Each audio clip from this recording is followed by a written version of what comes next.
Well, hello and welcome back to session 8 and the themes of the book of James. Today we're going to talk about wealth and worldly possessions. James, in several chapters, touches on this.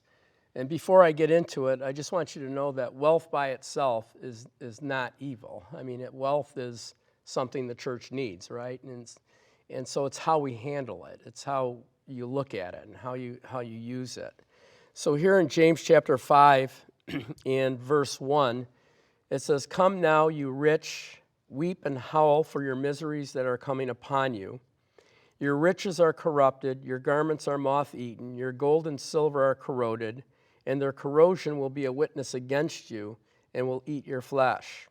You have heaped yourselves treasures for the last days. Indeed, the wages of the laborer who mowed your fields, which you kept back by fraud, cry out, and the cries of the reapers have reached the ears of the Lord of the Sabbath.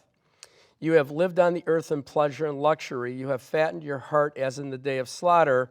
You have condemned, you have murdered the just, and he does not resist you." And when you look at this, you know, James is very direct. He's direct. He doesn't pull punches. He just lays it out.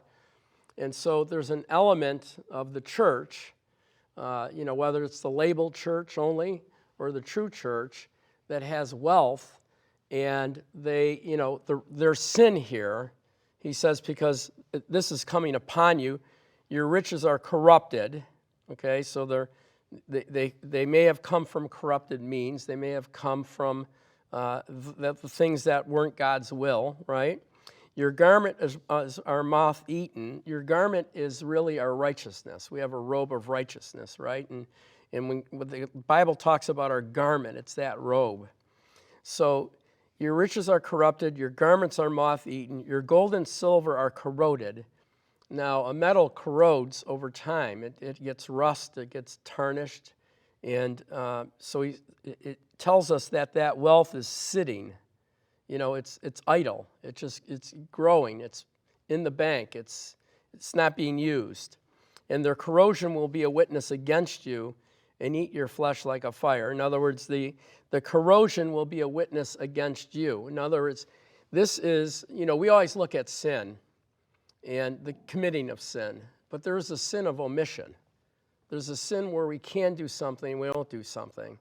And, that sin is less obvious. I mean, people don't look at the sin of omission all the time. They look at what they should do or don't do. And when you look at this, James is being very direct to believers with wealth, and the church, I think, overlooks this because we need, we have these buildings and we need to satisfy the needs of that building, right? And we need the wealth. He was just direct about it. He talks about it twice in his book. We'll go to the second place in a moment. And, when he talks about this, he's really explaining to us that wealth is a part of us. So when we come to Jesus Christ and we're one with him and we're one with each other, we don't own that wealth. He bought us for a price. He paid for us. We're not our own. Remember, we talked about it in Corinthians? And so when you look at wealth in a believer's hands, there's a couple of things that we need to really understand. One is you can't serve two masters, right? Matthew. Can't serve two masters. You can't serve God and mammon. Now, mammon is a spirit. Mammon it's a spirit of opulence. It's not just money. It's opulence. I want more. I want bigger. I want better. I want, 2 planes. I want this. I want that. You can't serve God and mammon. Just like the Bible told us when we looked at the loving the things in the world. In 1 John 2, it says, don't love the world or the things in the world. Otherwise, the love of the Father is not in you, right? And so people that have wealth, a lot of times, they get it through their own strength, right? They get it through their own ability. And so therefore, it's hard for them to part with it, number one, and it's hard for them to understand that it's the Lord that gives us the ability to obtain wealth to establish the kingdom. We're going to go through these things in the teaching today. Wealth is a means for the kingdom. I mean, if you look at these last 7 sessions, when we look at the collective teachings thus far, everything we do is for the kingdom of God.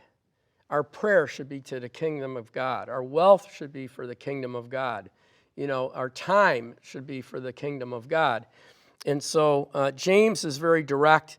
And, as I said in the beginning, it's like a book of Proverbs in the New Testament.